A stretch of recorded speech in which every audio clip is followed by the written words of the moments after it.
ABC News HD Live requests you all to wear mask properly. Thank you. ABC news AGT live সবাইকে অনুরোধ করছে mask পরুন এবং অবশ্যই সঠিকভাবে পরুন। ধন্যবাদ। And also the NIC.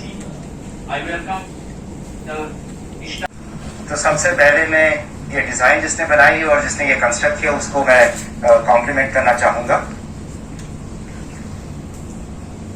मैं कुछ और बताऊं उससे पहले ये कहना चाहूंगा कि हम सब बहुत कठिन दौर से गुजर रहे हैं। मैं उम्मीद करता हूं कि जल्द से जल्द ना ही हमारे राज्य के, पूरे देश के, पूरी दुनिया के लोगों को इस बीमारी से निजात मिले। दोस्तों, मैं जब गुजरात हाईकोर्ट जो कार्यक्रम है साधुम का कोर्ट बिल्डिंग इनॉग्रेशन, इस प्रोग्राम में साधुम से और सेक्रेटरीट से और हाईकोर्ट से जुड़े हुए सभी को मैं पहले विनम्र प्रणाम करता हूं। जतना का और इस कार्यक्रम में भाग लेने वाले हमारे त्रिपुरा का ऑक्सीजन बेड का, ऑक्सीमीटर का, ऑक्सीजन कॉन्सेंट्रेटर का, जिसका नाम त्रिपुरा के लोग जानते नहीं थे। गांव-गांव में वेंटिलेटर जानता है, ऑक्सीजन सिलेंडर जानता है, ऑक्सीमीटर जानता है। तो ये सब चीज से हमने परिचित हुई है और हम कोशिश करते हैं हमारे जो भी आर्थिक स्थिति है उसके अंदर उस काम को करने के लिए। और मैं त्रिपुरा के जनता को भी बहुत बहुत धन्यवाद देता हूँ जो आप लोगों ने जनता के कर्फ्यू हो, हमारा नाइट कर्फ्यू हो और कंटेनमेंट जोन हो, जब भी हमने घोषणा किया आप लोगों ने उसको सही ढंग से निभाने की कोशिश की है। वही एक रास्ता है इस युद्ध से को जीतना है। और मेरा पूरा भरोसा है आप लोगों का जैसे साथ मिलता रहा है सरकार को। सरकार माने जनता है, सरकार कोई अलग विप्लव देव सरकार नहीं है। विप्लव देव एक व्यक्ति है, उस कुर्सी में बैठा हुआ, उसके साथ कैबिनेट है। सरकार जो हमारा 37 लाख जनता है वो है। मैं जनता के लिए कुछ करना चाहता हूँ, किंतु मेरे कार्यकाल में लगभग 1.5 साल एक कोरोना ने मुझे पीछे कर दिया, किंतु मैं पीछे जाने वाला नहीं हूँ क्योंकि मेरे पास जो देखने वाले ऐसा चीफ जस्टिस है, इस एज में उनके अंदर इतना जुनून है, इतना समर्पण है, इतना पंक्चुअलिटी है। मैं आपको बोलता नहीं किंतु मैं देखता हूँ। हस्बैंड वाइफ बहुत झगड़े थे अंदर में, सेपरेशन हो चुका था। हस्बैंड का कहना था वाइफ घर छोड़ के चली गई, वाइफ की फरियाद थी घर से बाहर करा गया। 3 बच्चे थे। वाइफ ने कोर्ट में हेबियस कॉर्पस पिटीशन डाली, बोले हस्बैंड के पास बच्चे हैं, मुझे मिलने तक नहीं देते, मैं उनके बिना जी नहीं पाऊंगी, मुझे बच्चों की कस्टडी दिलवाइए। हमने नोटिस निकाला, हस्बैंड को कहा बच्चों के साथ कोर्ट में हाजिर रहिए। सबसे पहले बच्चों से बातचीत करी चेंबर के अंदर। 3 प्यारे प्यारे बच्चे थे। एक बड़ी दिखरी बेटी थी, वो करीब 13-14 साल की थी, बड़ी समझदार सयानी। आपकी भाषण बहुत ध्यान से सुन रहा था। मैं भी एक बात को आज शेयर करूंगा। मैं कुछ लिख के लाया था, मैं उसको बोलना नहीं चाहता। मुझे आपके अंदर बहुत अच्छा इंसानियत दिखता है सभी। पता नहीं त्रिपुरा के सब लोगों को पता है क्या नहीं, आज पता चलना चाहिए। पिछले बार फर्स्ट वेव में जब कोरोना त्रिपुरा में आई, पूरे देश भर में, पूरे दुनिया भर, मैंने आपके अंदर एक अच्छे इंसानियत, एक अच्छे पिता और उसका फीलिंग को महसूस किया। मुझे पता नहीं त्रिपुरा से कोई पिता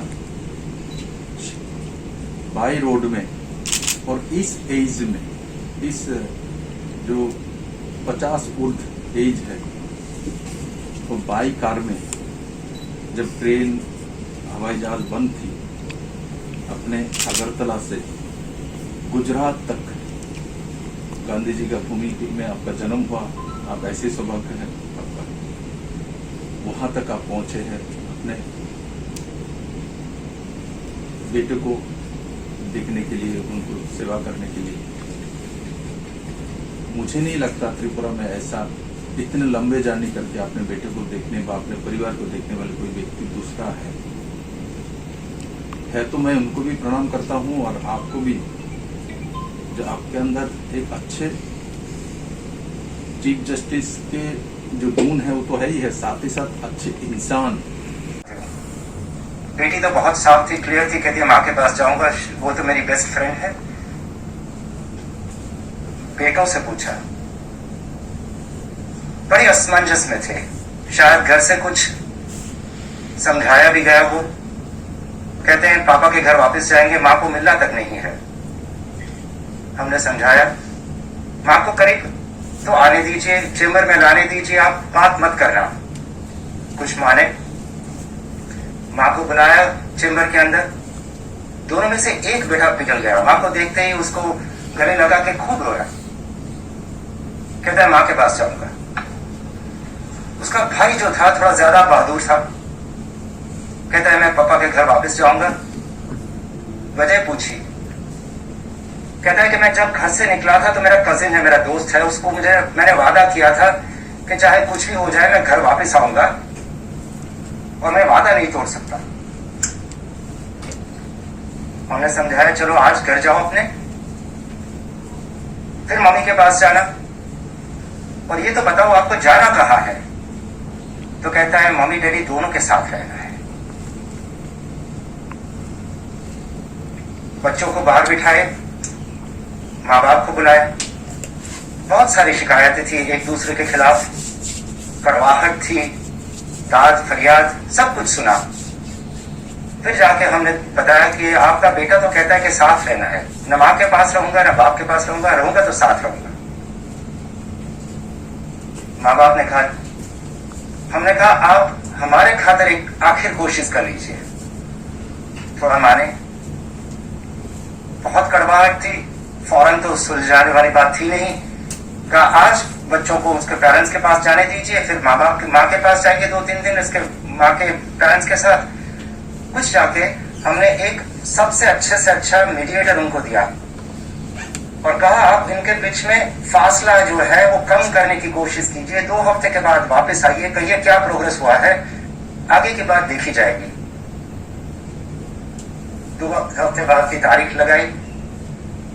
इस किस्से के 3 या 4 ही दिन के बाद जब हम कोर्ट में केसेस चला रहे थे तो ये केस मेंशन हुआ हमारे सामने। माँ बाप दोनों हाजिर थे, उनके वकील थे। कहते हमने सारे मुकदमे वापस खींचने का तय किया है, हम बच्चों के खातिर एक बार और कोशिश करेंगे। राइट ने जो केसेस डाले थे, हेबियस कॉर्पस पिटीशन, हैरेसमेंट का केस, मेंटेनेंस का केस, सब वापस लेकर के वो खुशी खुशी घर गए। जब हमने ये सारी तवारीख हमारे कोर्ट के ऑर्डर के अंदर लिखी और फाइनल ऑर्डर किया तो शायद ही कोई आंखें होगी जो कोर्ट के अंदर नम नहीं हुई होगी। आज मेरे कार्यकाल के 18 साल होने में कुछ ही महीने बाकी हैं। इस 18 साल के दरमियान बहुत सारे केसेस सुने, देखे, पढ़े, पर जब भी इस सफर की याद करते हुए पीछे मुड़कर मैं देखता हूं तो मेरे जहन में ये केस सबसे पहले आता है और चेहरे पे एक मुस्कान और दिल में एक सुकून सा लगता है। मैंने ये बात आप सबके सामने आज इसलिए पेश करी क्योंकि मैं समझता हूं कि जब हम एक न्यायाधीश के तौर पर हमारी कुर्सी पर बैठते हैं तो हमारा कर्तव्य सिर्फ ये नहीं है कि हम तय करें क्या सही है और क्या गलत, कौन सच्चा है या कौन झूठा। हमारी जिम्मेदारी है कि हम लोगों का प्रश्न, उनकी उलझने, उनकी मुश्किलें कायदे के दायरे में रह करके सुलझाएं। हमारे समाज का ये ढांचा है कि लोग कोर्ट में एक आखिर जब सब उसके दरवाजे बंद होते हैं जब कोर्ट की राह लेता है। अगर कौटुंबिक कुछ झगड़े हैं, कुछ पड़ोसी के साथ मुश्किल है तो आगेवान को आगे करेगा, घर के वडील है या बुजुर्ग है उसकी राय लेगा। अगर सरकार से कुछ नाराजगी है तो कलेक्टर के साथ पास धा डालेगा, अपने रिप्रेजेंटेटिव को रिप्रेजेंट करेगा। जब जाके उसे लगता है उसे न्याय नहीं मिला तो कोर्ट के दरवाजे पे दस्तक देता है। जब जब ऐसे इंसान हमारे पास आते हैं, हमारा कर्तव्य है कि हम उनकी बात बड़ी शांति से सुने और अपने आप को दो सवाल पूछें। एक तो ये कि क्या इस इंसान का मानना है कि उसे कुछ अन्याय हुआ है, उसकी बात सही है या गलत है? क्या ये अन्याय हुआ है या उसका सिर्फ वहम है? और दूसरा, अगर अन्याय हुआ है तो कायदे के अंदर उसके लिए कुछ चारा है, कुछ इलाज भी है? अगर इन दोनों सवालों का जवाब हाँ में है तो हमारा कर्तव्य है कि हम उसको अच्छे से अच्छी रिलीफ दें, चाहे वो उसका झगड़ा उसके पड़ोसी के साथ हो या नाराजगी सरकार के साथ हो। मैं समझता हूं कि आप लोग तो यहाँ के मुल्क के हैं, यहाँ की धरती में पले पड़े हैं। आप ये बात मुझसे कई ज्यादा अच्छी तरह से जानते हैं और मैं उम्मीद करता हूं कि आने वाले दिनों में भी हम सब मिलकर के न्याय इसी तरह से करते रहें। जब मैं हम सब का जिक्र करता हूं तो मेरा उसके अंदर ना ही हमारे न्यायाधीश लेकिन सब वकीलगण और कोर्ट का स्टाफ भी आ जाता है, क्योंकि मैं समझता हूं कि ये लोग हमारे न्याय तंत्र के अविभाज्य अंग हैं। उनके बगैर न्याय तंत्र हमेशा अधूरा रहेगा।